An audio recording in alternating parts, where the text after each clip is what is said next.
Everyone wants to make the world a better place, but not everyone understands how economic freedom leads to well-being. The cornerstones of economic freedom are personal choice, voluntary exchange, the freedom to compete in markets, and private property rights.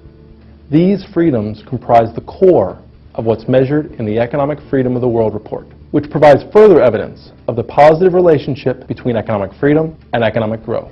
An easy way to see this positive relationship is by breaking up the countries of the world into 4 groups based on their economic freedom.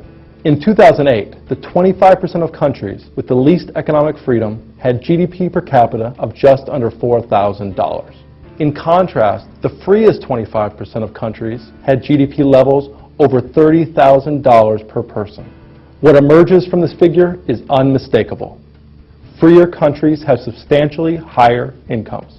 But what does economic freedom have to offer those who don't directly value economic freedom, or the higher consumption levels that growth provides? What if, instead, you value living longer, or better health, or the well-being of the poor? Economic freedom is positively related to all of those things and more. For example, using the same 4 groups, let's look at the relationship between economic freedom and life expectancy. The average life expectancy at birth for those in the least free group is under 60 years. Compare that to the freest countries, where life expectancy at birth is almost 20 years higher. Think about it. That's almost an entire generation. So one of the differences between economically unfree and economically free countries is how much time average citizens get to spend with their grandparents. So that was the average person. But what about the poor, the bottom 10%?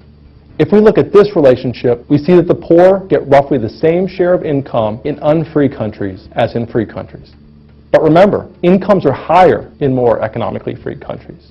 This means that if we look at the actual income level of the poorest 10%, we'll see that they have substantially higher incomes in more economically free countries.